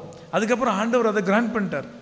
எப்படி 40ஆம் அதிகாரத்துக்கு வாங்க. யாத்திரா 40ஆம் அதிகாரம் ரொம்ப ஆச்சரியமாக இருக்கிறது. 35ஆம் வசனம், மேகம் அதின் மேல் தங்கி, ஓகே 36 வாசிக்கிட்டா, வாசஸ்தலத்திலிருந்து மேகம் மேலே எழும்பும் போது இஸ்ரவேல் புத்திரர் பிரயாணம் பண்ண புறப்படுவார்கள். அதாவது மேகம் புறப்பட்டுச்சுன்னா இவங்க என்ன செய்வாங்க, கிளம்பிடுவாங்க. அடுத்த வசனத்தை பாருங்கள், மேகம் எழும்பாதிருந்தால் அது எழும்பும் நாள் வரைக்கும் பிரயாணம் பண்ணாது இருப்பார்கள். புரியுதா உங்களுக்கு? அது நாட்கள் ஆனாலும் சரி, வாரங்கள் ஆனாலும் சரி, மாதங்கள் ஆனாலும் சரி, அவர்கள் அங்கேயே தங்கியிருப்பார்கள். அந்த மேகம் அவர்களை வழிநடத்தினது. அந்த மேகத்தை தான் என்ன சொல்கிறோம், சமூகம்னு சொல்கிறோம். தேவனுடைய பிரசன்னம் அவர்களை வழிநடத்தி கொண்டு போனது. அப்போ மேகம் இப்போ ஒரு சில நாட்களில் மேகம் அப்படி இறங்கும். இவங்க எல்லாரும் அப்போ தான் எல்லாம் டென்ட் அடித்து, இவங்க எல்லோரும் நடவடிக்கைகள் தானே, டென்ட் அடித்து எல்லாத்தையும் ரெடி பண்ணி பிள்ளையை தொட்டில் போட்டு படுக்க வச்ச உடனே மேகம் கிளம்புதுன்னா என்ன செய்யணும், உடனே கிளம்பணும். வனாந்தர பயணத்தில் அவங்கெல்லாம் வாகனத்தை மெர்சிடஸ் பென்ஸ்ல எல்லாம் வரல, கால்நடையாக வந்தார்கள். அதில் சிறு பிள்ளையில் வச்சுருக்கிறவங்க சுமந்துட்டு வந்திருப்பாங்க. கர்ப்பிணி ஸ்திரீகள் மெதுவாக அவங்க நடந்து வந்திருப்பாங்க. அதில் விடாய்த்து போன வயது முதிர்ந்த முதியவர்கள் அப்படியே வந்திருப்பாங்க. அப்போ தான் படுத்திருப்பாங்க. அங்கே ஒரு சத்தம், மேகம் கிளம்பிட்டு, உடனே கிளம்பணும். தேவனுடைய நடத்துதலை மட்டும் தவற விட்டிங்கன்னா வனாந்தரத்தில் செத்தங்கன்னு அர்த்தம். வனாந்தரத்தில் துஷ்ட மிருகங்கள் உண்டு. நேற்று வசனம் வாசித்தோம். இயேசு கிறிஸ்து 40 நாட்கள் வனாந்தரத்தில் போயிருந்த நேரத்தில் துஷ்ட மிருகங்கள் அங்கே இருந்தது. இப்போ துஷ்ட மிருகங்கள் பட்சித்து போடும், சத்துருக்கள் அங்கே இருப்பார்கள். அந்த விடாய்த்து பின்வரிசையில் வந்தவங்களெல்லாம் ஏதோமியர்கள் வெட்டி போட்டார்கள்னு சொல்லி வேதத்தில் சொல்லப்பட்டிருக்கிறது. சத்துருக்கள் இஸ்ரவேலர்களை பின்தொடர்ந்து வரும்போது இந்த பின்னாடி வரிசையில் யார் வருவா? இந்த கர்ப்பிணி பெண்கள், வயது முதிர்ந்தவர்கள், அந்த நடக்க பலம் இல்லாமல் இருக்கிறவங்க, இந்த மாதிரி ஆட்கள் தான் கடைசியில் வருவாங்க. கடைசியில் வர்ற எல்லாரையும் வெட்டி போட்டார்களா ஏதோமியர்களை குறித்து சொல்லப்பட்டிருக்கிறது. அப்போது அவர்கள் அந்த நடத்துதலை தவற விட்டாங்கன்னா வாழ்க்கை முடிஞ்சு போச்சு. நான் சொல்கிறேங்க, இந்த வனாந்தர பாதையில் ஷார்ட்கட்லாம் வேண்டாம். வனாந்தர பாதையில் மேகம் புறப்பட்டால் புறப்படணும். அவருடைய வார்த்தை வந்துச்சுன்னா ஒன்று செய்யணும், எல்லாம் செய்யக்கூடாது. அவருடைய வார்த்தையுடைய வழிநடத்தல் இல்லாமல் எந்த காரியத்தையுமே செய்யக்கூடாது, எங்கேயுமே போகக்கூடாது, எதையுமே செய்யக்கூடாது. ஹல்லேலூயா, ஆமென். அவருடைய வார்த்தை வர்றதுக்கு காத்திருக்கணும். வார்த்தை வந்திருந்தால் காத்திருக்கக்கூடாது. வந்துட்டுன்னா புறப்பட்டு போயிட்டே இருக்கணும். ஆழத்தில் வலையை போடு. அது வரைக்கும் பிரயாசப்பட்டு ஒன்றுமே கிடைக்கல. நான் சொன்ன மாதிரி தான், இப்போ தான் படுக்கலான்னு எல்லாம் டென்ட் அடித்து படுத்தா மேகம் கிளம்பிட்டு. ஹல்லேலூயா. அவன் ராத்திரியெல்லாம் பிரயாசப்பட்டு ஒன்றுமே கிடைக்கலன்னு வலையை அலசிக்கிட்டு இருக்கான். வலையை அலசிக்கிட்டு இருக்கிற நேரத்தில் ஆண்டவர் சொல்கிறாரு, நீ ஆழத்தில் கொண்டு போய் வலையை போடு. திரும்ப படகை செலுத்துக்கிறான், ஆழத்துக்கு போகிறான். அவர் சொன்னால் கேட்கணுங்க. ஹல்லேலூயா. நீர் சொல்லும் அடியே கேட்கிறேன். அந்த ஒரு ஆட்டிடியூட் வனாந்தரத்தில் நமக்கு ரொம்ப தேவை. obedience ரொம்ப முக்கியமானது. because they were rebelled against the will of God, because they have rebelled against the leader which God has appointed over them, those people apart from Joshua and Caleb எல்லாரும் வனாந்தரத்தில் அழிக்கப்பட்டு போனார்கள். வனாந்தரத்தில் ரொம்ப முக்கியம் கீழ்ப்படிதல். ஹல்லேலூயா. தேவனுடைய வார்த்தைகளுக்கு கீழ்ப்படியணும். தேவனால் ஏற்படுத்தப்பட்ட ஊழியக்காரங்க வார்த்தைக்கு செவி கொடுக்கணும். ஹல்லேலூயா. வனாந்தரத்தை கடக்க கர்த்தரால் அப்பாயின்ட் பண்ணப்பட்ட ஊழியர்களை கணம் பண்ண தெரியணும். ஹல்லேலூயா. சிதேக்கியா ராஜாவை குறித்து நான் உங்களுக்கு சொன்னேன் 2 நாளைக்கு முன்னாடி. சிதேக்கியா ராஜா எரேமியாவுக்கு முன்பாக அவன் தன்னை தாழ்த்தாமல் போனபடியினால் கர்த்தர் சத்துருக்களின் கரங்களில் ஒப்பு கொடுத்தார். எரேமியானா ஊழியக்காரன், சிதேக்கியார்னா ராஜா. நீ நாட்டுக்கே ராஜாவாக இருக்கலாம், ஆனால் கர்த்தருடைய ஊழியக்காரன் முன்னாடி எப்படி இருக்கணும்? உன்னை தாழ்த்த வேண்டும். நீ கொம்பு சீவ முடியாது. ஹல்லேலூயா. The authority which has placed upon the man of God, it is not from any human being or human government. It is from the government of heaven. Hallelujah. கர்த்தரே அந்த அதிகாரத்தை, அந்த அழைப்பை ஒரு ஊழியக்காரன் மேலே வைக்கிறாரு. அப்போ அந்த ஊழியக்காரனுடைய கரத்துக்குள்ளே அடங்கி இருக்க வேண்டும், அவனுக்கு முன்பாக தாழ்த்த வேண்டும். ஹல்லேலூயா, ஆமென். ஒரு சின்ன சின்ன வார்த்தைகள்லாம் பொறுத்து கொள்ள முடியல. உடனே மீட்டிங் போடுற ஆட்கள் இருக்கிறாங்க, கூட்டம் சேர்க்குற ஆட்கள்லாம் இருக்கிறாங்க. நம்ம சபையில் இது வரைக்கும் அப்படி இல்லை. ஆனால் சொல்லுகிறேன், ஒரு வார்த்தையை சகித்து கொள்ள பொறுத்து கொள்ள முடியல. வேலை செய்கிற இடத்துல அவன் மானாவாரியாக திட்டுவான், அதுக்கப்புறம் வேலைக்கு போவாங்க. ஆனால் சபையில் பிரசங்க நேரத்தில் ஏதோ ஒரு வார்த்தை நேரடியாக வந்துட்டு ஒரு வார்த்தையில் அஃபண்ட் ஆகி நான் இனிமேல் சர்ச்சுக்கே வரமாட்டேன், அல்லது இன்னும் 4 பேரை கூட்டம் சேர்த்து பாஸ்டர் வந்து சரியில்லை பேசக்கூடிய ஆட்கள்லாம் இருக்கிறாங்க. உங்களுக்கு தெரியலன்னு அர்த்தம், அறியாமை. அப்படிப்பட்ட ஆட்கள் மேலே நான் பரிதாபத்தான் படுவேன், கோவப்பட மாட்டேன். இது வரைக்குமே என்னோட சரித்திரத்திலே இல்லை. இவ்வளோ வருஷம் ஊழியத்தில் யாராவது என்கிட்ட கோச்சிக்கிட்டாங்கன்னா, யாராவது என் மேலே வருத்தப்பட்டாங்கன்னா பரிதாபம் தான் படுவேன், என்னுடைய கோவப்படவே மாட்டேன். அவர்களுக்கு தெரியல, காரியங்களை சரியாக நிதானிக்க தெரியல. ஏன்னா நம்ம இங்கே சொல்லிக் கொடுக்குற பாடம் என்ன தெரியுங்களா? சுயம் செத்தவன் தான் இயேசுவுக்கு சீசனாக இருக்க முடியும். ஒரு வார்த்தையை உங்களால் பொறுத்து கொள்ள முடியலன்னா சுயம் இன்னும் தாண்டவம் ஆடுதுன்னு அர்த்தம். ஒரு வார்த்தை ஆளுக்கு முன்னாடி நீங்கள் சொல்லிட்டீங்களே, ஆளுக்கு முன்னாடி பேசிட்டீங்களே அப்படின்னா சுயம் சாகலைன்னு அர்த்தம். சுயம் சாகாமல் தேவனிடத்திலிருந்து ஒன்றையுமே பெற்றுக்கொள்ள முடியாது. கர்த்தருடைய சீசராக வாழ முடியாது. ஒருவன் என்னை பின்பற்றி வர விரும்பினால் அவன் தன்னைத்தான் வெறுத்து தன் சிலுவையை எடுத்துக்கொண்டு அனுதினமும் அவரை பின்பற்ற வேண்டும். ஹல்லேலூயா. ஆனால் அவரை சுயம் சாகாமல் ஒரு சின்ன சின்ன வார்த்தைகளை கூட நம்மளால் பொறுத்து கொள்ள முடியல, அனுசரிக்க முடியலன்னா இந்த வனாந்தர பயணத்தில் மீண்டு வர்றது கஷ்டம். இந்த வனாந்தர பயணத்தை முடிக்கிறது கஷ்டம். வனாந்தரத்திலே முடிஞ்சு போயிடுவான். வனாந்தரத்திலேருந்து வெளியே வர வேண்டும் என்று சொன்னால் தேவனுடைய வார்த்தை வேணும், தேவனுடைய வழிநடத்தல் வேணும். அவருடைய வழிநடத்தல் வந்துச்சுன்னா தாமதம் பண்ணக்கூடாது. முக்கியமாக தான் சொல்கிறேன், வார்த்தை வர்றது காத்திருக்கணும். வார்த்தை வந்துருச்சுன்னா காத்திருக்கக்கூடாது, உடனே புறப்படணும். அந்த வசனத்தை வாசிக்கலாம். வாசிங்க, 36 வாசிங்க.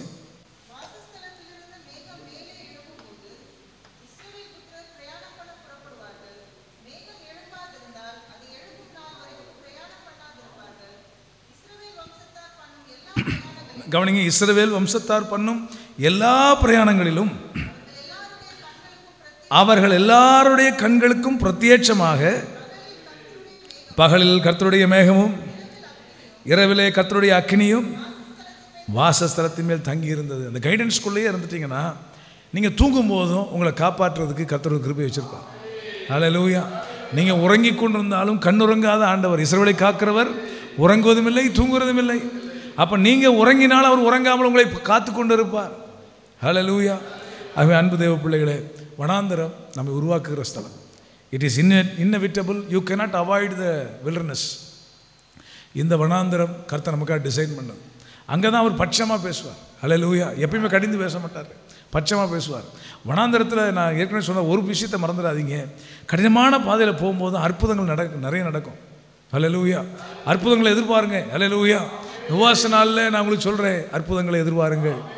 ஏன்னா வனாந்தர பாதையில் ஓங்கிய புயத்தோடும் பலத்த கரத்தோடும் கர்த்தர் நடத்தி வந்தார். ஹல்லேலூயா. சத்துருக்கள் எதிராக வந்தார்கள், ஒருவராலும் மேற்கொள்ள முடியவில்லை. இந்த வனாந்தரத்தில் ப்ரொவிஷன்ஸ்லாம் ஆச்சரியமாக ஆண்டவர் கொடுத்தார். ஹல்லேலூயா. சரி, நம்ம நாளைக்கு தியானிப்போம். இந்த வனாந்தர பாதையை சீக்கிரமாக முடிவுக்கு வரணும்னா அவருடைய வார்த்தையும் அவருடைய வழிநடத்தலும் ரொம்ப அவசியமானது. சொல்லுங்கள், வார்த்தையும் வழிநடத்தலும் அவசியமானது. வார்த்தைக்கும் காத்திருக்கணும், வழிநடத்தலும் காத்திருக்கக்கூடாது. வந்த உடனே கிளம்பிடணும். ஹல்லேலூயா. ஸோ கர்த்தர் நம்ம கிருபை செய்வாராக. நம்ம எல்லாரும் எழும்பி நிற்போம், ஜெபம் பண்ணுவோம்.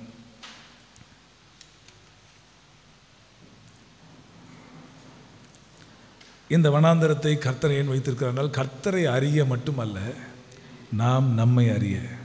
ஹல்லேலூயா. ஆண்டவர்கிட்ட ஜெபம் பண்ணுவோமா? இங்கேருந்து போகிறதுக்கு முன்னாடி ஆண்டவர்கிட்ட ஜெபம் பண்ணுவோம். ஆண்டவரே, நான் என்னை அறிய வேண்டும். பல நேரங்களில் எனக்குள்ளே இன்னும் சுயம் இருக்குது, மாம்சம் இருக்குது, இன்னும் சில பலவீனங்கள் இருக்குது, இன்னும் சில மாம்சீக ஜென்மஸ்பாப சில காரியங்கள்லாம் உள்ளே இருக்குது. அதெல்லாம் வெளில வந்துடணும். அதெல்லாம் ஒன்றுமில்லாமல் போயிடணும். கிறிஸ்துவனுடையவர்கள் தங்கள் மாம்சத்தையும் அதன் ஆசை இச்சைகளையும் சிலுவையிலே அறைந்திருக்கிறார்கள். ஹல்லேலூயா. Those who belong to Christ, they have crucified their flesh and the desires of their flesh. ஹல்லேலூயா. ஆமென். சிலுவையிலே நம்முடைய மாம்சத்தை சுயத்தை அறைந்து விட கர்த்தர் நமக்கு உதவி செய்வாராக. ஹல்லேலூயா. பழைய பாடல் ஒன்று பக்தன் பாடுறாரு, சுயமென்னில் சாம்பலாய் மாற சுத்தாவியே அனல் மூட்டும், ஜெயம் பெற்று மாமிசம் சாக தேவா அருள் செய்யுமே. கரம் உயர்த்தி கேட்போமா? சுயமென்னில் சாம்பலாய் மாற சுத்தாவியே அனல் மூட்டும், ஜெயம் பெற்று மாமிசம் சாக தேவா அருள் செய்யுமே. கல்வாரின் அன்பினையே கண்டு விரை நோடி வந்தே. கல்வாரின் அன்பினையே கண்டு விரை நோடி வந்தே. கழுவும் திருரத்தாலே கரை நீங்க இருதயத்தை, கழுவும் திருரத்தாலே கரை நீங்க இருதயத்தை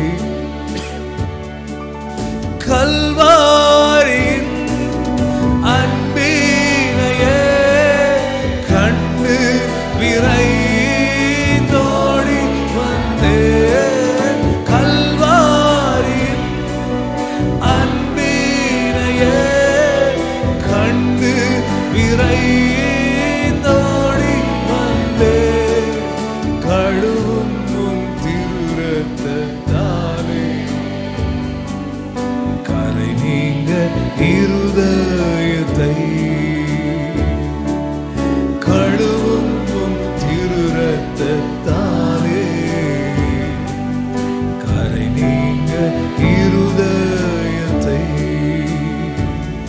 ஆமாண்டவரே, எங்கள் இருதயத்தில் இருக்கிற கரைதரையெல்லாம் கர்த்தர் அகற்றி இன்னும் நாங்கள் உம்மை அறிய வேண்டும்.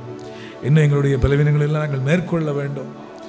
உம்முடைய வார்த்தைகளை நாங்கள் கேட்கணும். உம்முடைய வழிநடத்தல்களை நாங்கள் பெறணும்.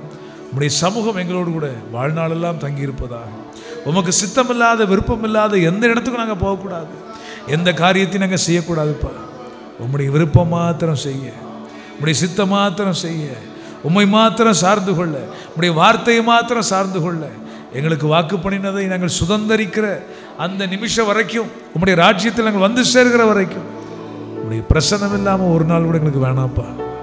உம்முடைய சமூகம் எங்களோடு கூட வருவதாக, நீர் எங்களோடு கூட தங்கி இருப்பீராக. இன்னும் நாங்கள் உம்மை அறிய வேண்டுமே. அல்லேலூயா. இன்னும் உம்மை அறியணுமே, இன்னும் உம்மை அறியணுமே, இன்னும் கிட்டி சேரணுமே, இன்னும் கிட்டி சேரணுமே. பிரசன்னம் பிரசன்னம் தேவ பிரசன்னம்.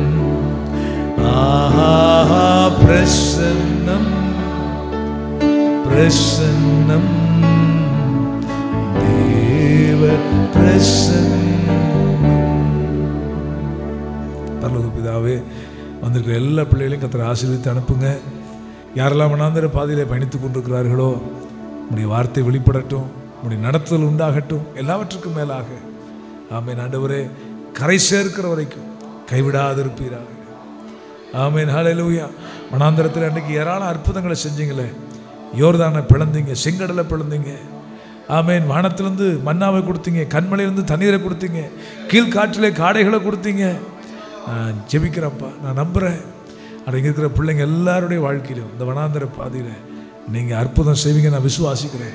இந்த உபவாசனால் இந்த வார்த்தை நீங்கள் தான் கொடுத்தீங்கன்றதை உறுதிப்படுத்த உங்களுடைய பிள்ளையுடைய வாழ்க்கையில் நினைத்து பார்க்க முடியாது, எந்த மனிதராலுமே செய்ய முடியாது ஆச்சரியமான காரியங்களை கர்த்தர் செய்வீராக.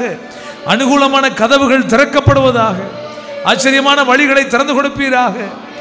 இந்த பிரச்சனை எப்படி இது டிஸப்பியர் ஆச்சுன்னே கண்டுபிடிக்க முடியாத அளவுக்கு கர்த்தர் அற்புதம் செய்வீராக. அற்புதம்னா நாங்கள் விளங்கிக் கொள்ள முடியாது, சயின்ஸ்னால் எக்ஸ்பிளைன் பண்ண முடியாது, எங்கள் அறிவினால் சென்ஸ்னால் ஆமீன் அதை விளக்க முடியாத விஷயங்கள். நான் ஜெபம் பண்ணுறேன்ப்பா, ஆமேன், நீங்கள் அற்புதங்களை அடையாளங்களை பிள்ளைகளுடைய வாழ்க்கையில் நீங்கள் செய்யணும். ஆமேன். அது மனிதர்களால் வந்ததல்ல, தேவன்தான் செய்தார் என்று அறிக்கையிடும்படியாக, ஆமீன், சபை நடுவில் சாட்சியாய் நிற்கும்படியாக இயற்கைக்கு அப்பாற்பட்ட ஒரு விதத்தில் கர்த்தர் வழிகளை திறந்து கொடுப்பீராக. அற்புதங்கள் நடப்பதாக, அதிசயங்கள் நடப்பதாக. உன்னை அதிசயங்களை காண பண்ணுவேன்னு சொன்னீரே. ஆமேன். வனாந்தரத்தில் கர்த்தர் அதிசயங்களை செய்வீராக. தாழ்த்தி அர்ப்பணிக்கிறோம் இயேசுவின் நாமத்தில் பிதாவே, ஆமேன். சேர்ந்து சொல்லுவோம், என் ஆத்துமாவே கர்த்தரை ஸ்தோத்திரி, என் முழு உள்ளமே அவருடைய பரிசுத்த நாமத்தை ஸ்தோத்திரி. என் ஆத்துமாவே கர்த்தரை ஸ்தோத்திரி, கர்த்தர் செய்த சகல உபகாரங்களை மறவாதே. ஆமேன். Praise the lord. கர்த்தர் உங்களை ஆசீர்வதிப்பாராக. God bless you. நாளை தினம்